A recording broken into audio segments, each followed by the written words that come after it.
Hello everybody, welcome to St. Louis University. Today I'm going to talk to you about the graduate SLUWE. A SLUWE, that's a funny word, so what does it mean? A SLUWE is the St. Louis University writing exam.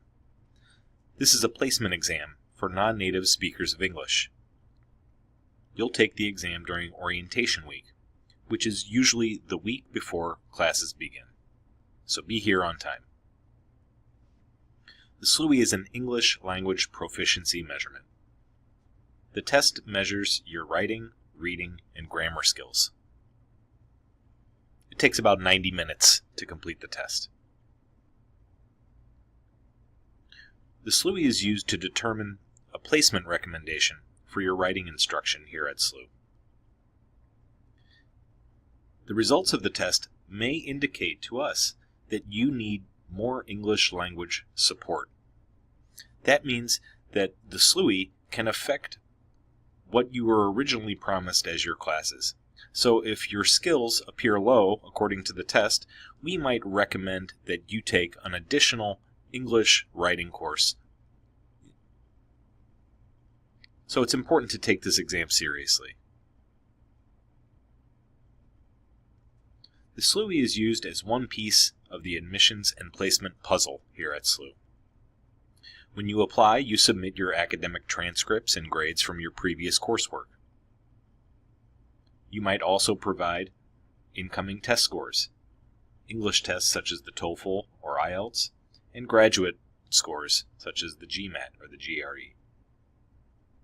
In addition to those scores that you submit with your application, you'll take the SLUWE and possibly the Oxford Online Placement Exam. These are SLUWE's tests that we use for non-native speakers of English. Remember, your initial course recommendations that you received with your offer may change based on your SLUWE test scores. It's important to take the test seriously and to keep practicing your English in the months leading up to your arrival here at SLUWE. Here's a look at the test. The SLUWE is basically 2 articles and an essay question. At the top, you'll see some basic instructions that tell you about the task. Then you'll see 2 reading passages, about 300 to 400 words long.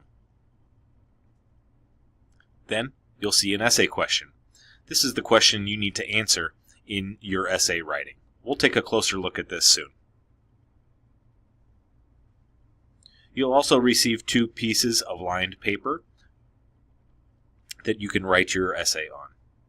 And at the end of the last piece of paper, you'll see a section for an APA reference list. It's important that you complete this list. And again, we'll take a closer look at this soon. To help you complete your APA reference list, you'll also receive a brief APA style guide. These are the rules and models of how to cite your sources correctly in your essay. Remember, when you're citing sources, you need to include a citation in the body of your essay. You can see the examples here with the author's name and the year in parentheses. And then at the end of the essay, you should create a reference list. This is a complete list of the citation with all of the publication information. So you will receive this brief APA style guide as part of the test that you can use to help you do this correctly. So during the exam, what can you use? Of course, you can use the 5 pieces of paper we give you, the brief APA style guide, the 2 articles and the essay question, and 2 pieces of lined writing paper. That's it. Of course, it's a writing exam, so don't forget to bring a pencil. That's what you can use during the exam. What you cannot use during the exam is a dictionary, translator, smartphone, or smartwatch. These aren't allowed. It's just you, the papers, and your English skills. Let's take a little bit closer look at the SLUWE test. You see you'll have 90 minutes to read the articles and write an essay. I suggest that you first study the titles of the articles so that you can have a basic idea of what the topic is. You can see these articles are about student motivation, how students will succeed. While you're reading the passage, make sure that you're reading actively. This will help prepare you for writing. Underline main ideas, highlight some important words, circle names, take notes in the margins. These actions will help you prepare your own thoughts and be ready for writing more efficiently. You might also notice in the articles some models of how to cite sources. This can be helpful for you when you're writing your own essay to follow these citation models. If we take a closer look at the essay question, you'll see that the first sentence is usually kind of a broad overview of the issue or topic being discussed in the articles. Then you'll see a set of questions. These questions should inspire your thinking. What is your position on this issue? You should write one cohesive essay that defends this position. Don't just write a list of responses to these specific questions. Again, the questions are not really a list of 1, 2, 3 questions that you must answer. They're questions that are there to guide your thinking. After the questions, you'll see some requirements of the task. You'll see some specific points about format and length, a multi-paragraph essay, 400 to 500 words. You'll see specific mentions of what kinds of evidence you can and should use. And you also see the prompt says that you should use your academic citation skills. Let's take a look at some writing tips. First, compose a multi-paragraph essay. That means you'll need an introduction, a body, and a conclusion. State your view at the end of the introduction clearly. This is usually called a thesis statement.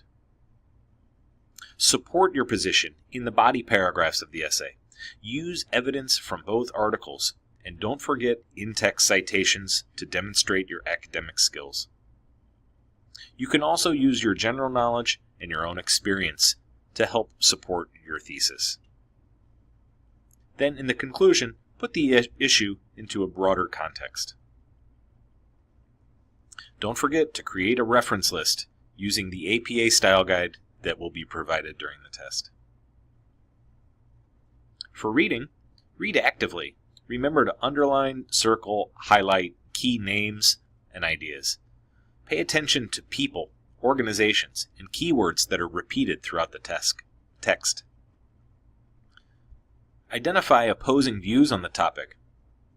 Try to find where your position fits into these opposing views. And take notes in the margins. Your notes can act as an outline for your own essay. When it comes to grammar, be clear and meaningful in your choices. For grammar, it's much more important to be clear. Make sure that the reader can understand your message. You don't need to write complex, high-level sentences that may cause difficulty for you and for the reader. Be clear. Remember that grammar structures influence meaning. Grammar is more about choosing the correct structure to send your message than about following rules. Be aware of the common grammar errors that you usually make.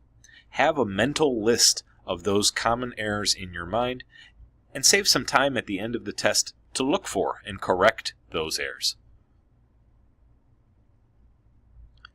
So some final tips, some do's and don'ts. Please, write anything you can. If you don't understand the prompts, you don't understand the articles, that's okay. But don't leave the test blank. Write something, write anything, write an essay about the topic in general.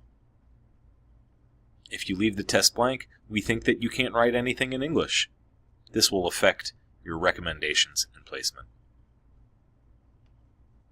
Remember, this is a writing exam, so write using your own English skills. Don't just copy from the passage. If you copy from the passage, again, we think that you cannot write your own sentences in English. So it's much better to write your own sentences, even if you have some vocabulary or grammar mistakes, than to copy. You won't receive any credit for copying from the passage. Do understand the main idea, even if you can't catch all of the details. Some sentence structure or vocabulary might be difficult. Don't worry about it too much.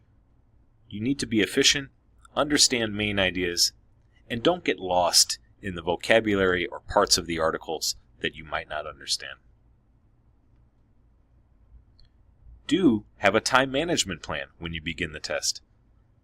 Make sure that you understand how much time you have, how much time you're using in the reading section, how much time you're using to write your essay, and how much time you need at the end to check your work. Don't start without a strategy or a plan, because then you'll spend too much time reading, you won't have enough time for writing. If you spend too much time writing, you won't have enough time to check your work. So have a plan before you begin the test. In addition to this video presentation, you'll find some practice materials. This includes the brief APA style guide that will be provided during the exam. You can learn from this style guide and understand why and how to cite sources. But please understand, this is a brief style guide. You can find additional and more specific information about APA citations online. There are many websites, including a very popular site called the Purdue OWL, the Online Writing Lab. I encourage you to check it out. You'll also find one sample exam.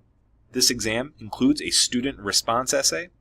Please note that this is not a perfect essay. There's no reason to try and memorize this essay. It's not perfect. You can learn from the model and see what might be expected and how to do it. You'll also find a second sample exam. This one has no student response. I encourage you to use this exam as your practice exam. Set a clock, make sure that you're following the strict 90-minute time limit, and then when you're finished, seek feedback from someone you trust that has good English skills, perhaps a teacher or a tutor that you work with. Unfortunately, faculty from SLUWE will not be able to review your exam and provide feedback before you take the test. So seek help from family, friends, or teachers that you know at home. The best way to improve your English or any language is to live your life in that language. So I encourage you, before you arrive to St. Louis, keep working on your English. Speak English with your family and friends. Read the news and books in English. Watch TV and movies in English. Just really get involved in the English language. That will help sharpen your skills, and you'll be prepared for the placement tests when you arrive here at SLUWE. I wish you the best of luck, and I hope that we'll meet you in St. Louis.